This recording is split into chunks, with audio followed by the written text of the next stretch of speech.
Identity theft has been at the forefront of national news for the past few years. It makes you think twice where you swipe your credit card or give out personal information. But did you know your children are also at risk? This morning, our own Kate Chappell takes a closer look at the issue right here in Michiana. She joins us now here in the studio. So, Kate, has it happened here locally? It has, actually. I spoke with a lieutenant at the South Bend Police Department who tells me child identity theft can happen to anyone, anywhere. And it's going on right now under your nose without you probably even knowing it. So here's a look at some of the warning signs and how you can protect your family. Have you heard of child identity theft?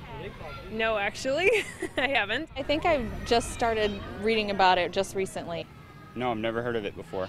Identity theft is the fastest growing crime in the United States, according to the Federal Trade Commission. I thought it was only for adults. But what many people don't know is kids are just as much at risk as their parents. I wouldn't even know what to do.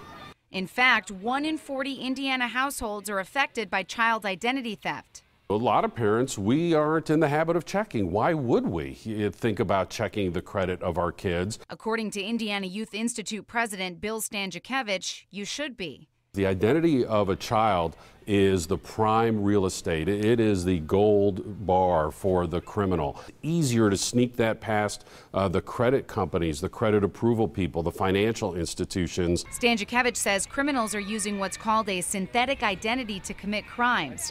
They'll combine the name of one child with the social security number and birth date of another. And the problem has already affected local families. We've had cases who are dealing with utilities being turned on in children's names, social security numbers. They've had credit cards. We've actually had issues where people have applied for student loans.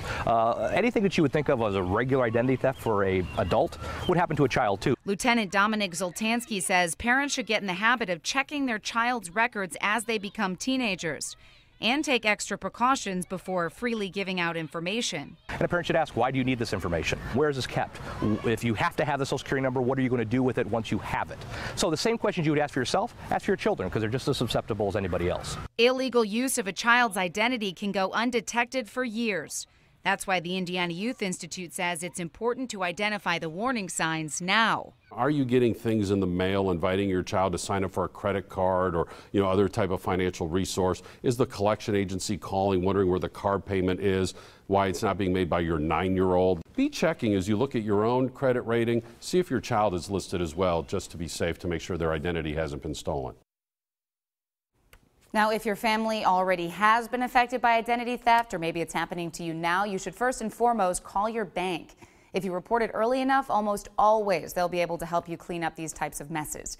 You should also contact local police. That way you can start a paper trail. No, they're probably not going to be able to track down somebody overseas who might be doing this, but they will start that paper trail. Also inform federal police. You can go to ftc.gov. We'll put a link to that on the big red bar.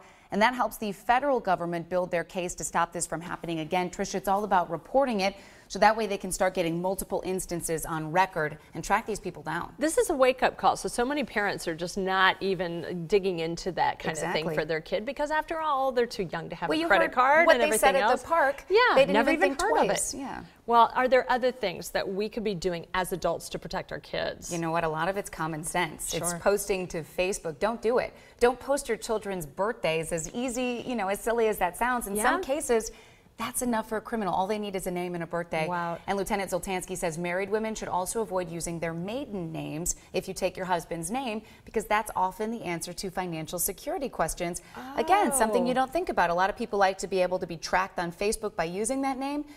But it's not just your friends who are tracking you, it's criminals too. Wow, I didn't even think of that. Yeah. Okay, important information. Thanks so much, Kate.